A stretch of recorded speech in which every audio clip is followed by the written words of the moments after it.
La parole de Dieu nous dit de rester dans la bonne doctrine, de nous nourrir des paroles de foi qui est la parole de Dieu et de la suivre exactement. Ne nous laissons pas suivre par des expériences, des pasteurs, des prédicateurs qui ramènent des expériences à la parole de Dieu. Non, restons connectés à la parole de Dieu. La parole de Dieu nous invite également à veiller sur notre enseignement. On ne peut pas écouter tout et n'importe quoi, entendre tout et n'importe quoi, voir tout et n'importe quoi. On ne peut pas dire Amen à tout et n'importe quoi. Le fait de dire Amen et tout à n'importe quoi, c'est ainsi soit-il. C'est-à-dire qu'on laisse des portes ouvertes dans notre vie. Parfois, on a des combats. Nous sommes nous-mêmes responsables de nos propres combats parce que nous disons Amen à tout et n'importe quoi qui ne vient même pas de la parole de Dieu. Et ça crée des combats, des frustrations en nous. Mais ça ne vient pas de Dieu. Et Dieu ne veut pas ça pour nous. Nous nous privons de la gloire de Dieu, de sa présence. Vraiment, je vous invite. Le fait d'agir ainsi nous sauvera nous-mêmes et nous sauverons des gens autour de nous par la grâce de Dieu parce que nous avons le Saint-Esprit. Mais le Saint-Esprit ne suffit pas, les dons ne suffisent pas. Sans la foi, sans l'amour de Dieu véritable, on aura tout beau faire, on aura prophétisé, on aura prêché la parole. Mais si notre cœur n'est pas à Christ, n'est pas à Jésus-Christ, ça ne sert à rien. Tout ce qu'on fait, ça ne sert à rien s'il n'y a pas Christ dans notre vie, dans notre cœur. Il faut qu'on se repente de ça. La parole de Dieu nous donne des exemples clairs. L'apôtre Pierre a renié 3 fois Christ. Il s'est éloigné de Christ, mais il est revenu à Christ. Il est revenu, il a cherché sa présence, il a cherché sa parole, il a recherché sa face. Il a eu une vie de piété, il a exercé une vie à Christ. Aujourd'hui, il y en a dans les églises qui prêchent. Oh, pas de sanctification, pas de sainteté. Mais notre corps est le temple du Saint-Esprit, on doit le sanctifier, on doit se garder. Il y en a qui ont des vies immorales, même avant le mariage, qui vivent des vies qui ne sont pas dignes d'un enfant de Dieu. Et comment vous voulez qu'on hérite du royaume de Dieu si notre foi, on la perd, on la sacrifie? Limite, on la vend. On ne pourra pas, peu hériteront du royaume de Dieu comme Luc 13 le dit. C'est une réalité, parce qu'on ne saisit pas l'importance de la foi.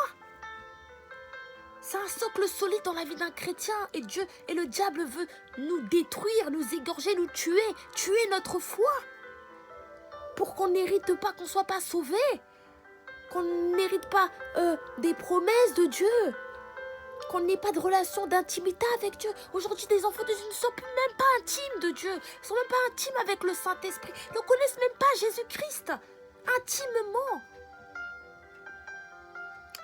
Le Seigneur nous invite à revenir à la parole de Dieu, à examiner les esprits, à examiner la parole, à examiner l'esprit d'un prédicateur, à examiner le cœur d'une personne. Tout ne vient pas de Dieu. Il y a des serviteurs de Dieu, n'est plus avec eux. Beaucoup perdraient la foi si vous saviez des choses. Dieu vous révélerait des choses. Beaucoup perdraient la foi. Parce qu'aujourd'hui, on voit des scandales, on voit des choses qui sont anormales dans le corps du Christ. C'est pas normal. Ça peut nous faire perdre la foi, mais Dieu nous demande de nous accrocher à la foi, quelles que soient les circonstances. Ça peut peut-être durer longtemps, mais accrochons-nous, tenons ferme dans la foi, tenons bon.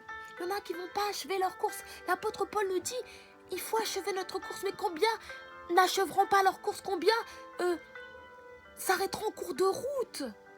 Il y a des gens, on va leur dire, mais si tu proclames que Jésus-Christ est ton Seigneur et Sauveur, tu vas mourir, on va te tuer, on va te lapider. Combien vont continuer à proclamer que Jésus-Christ est leur foi? Peu de gens, parce qu'ils auront saisi cela. La vie en Christ est une vie belle, mais remplie d'épreuves et d'embûches. C'est une vie où on doit se mettre à part, une vie où on paye le prix de la consécration. On paye le prix, on porte sa croix pour la cause de Jésus-Christ. On vit à contre-courant. On n'est même pas accepté des hommes, même de notre propre famille. Parfois, on est rejeté parce qu'on vit une vie qui est agréable à Dieu, qui n'est pas agréable au monde. Et les gens n'aiment pas ça. Les gens vont ne pas vous aimer. Mais c'est pas grave, reste attaché à Jésus-Christ. C'est la chose la plus importante. Vraiment, attachez-vous à la parole de Dieu. Veillez à votre enseignement. N'écoutez pas tout et n'importe quoi. Moi, il y a des prédicateurs, il y a des prédications, il y a des choses que je ne lis plus, que je n'écoute plus, je n'entends plus. Parce que mon esprit est dérangé. Je ne peux plus. J'ai fait des pas de foi. Ma vie, elle est sanctifiée. Elle est sacrifiée à Christ. Je passe plus de temps dans la méditation de la parole de Dieu, dans la prière, dans l'adoration et la louange, que sur les réseaux sociaux, à écouter des prédications et des prédications et des prédications. Parce que c'est dans la présence de Dieu, c'est dans sa parole que je grandis, que j'expérimente le surnaturel, que j'expérimente des choses que je ne pourrais pas expérimenter si je suis trop distraite par le monde, trop distraite par les réseaux, trop distraite que par des prédications. Des fois, ces prédications ne viennent même pas de Dieu. Mais si on n'a pas le discernement et la sagesse pour savoir ça, on est en train de se perdre dans notre foi. Faites attention à votre foi, gardez-la précieusement dans votre cœur.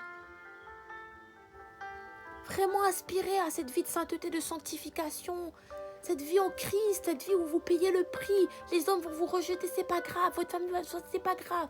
Mais restez attachés à Christ seul, à celui qui est le fondement de votre foi, à celui qui a donné sa vie pour vous à la croix de Golgotha, il y a plus de 2000 ans, à celui qui a payé tout, qui vous a affranchi de tout péché. Repentez-vous sincèrement et revenez à lui, mais ne retournez plus dans votre vie ancienne.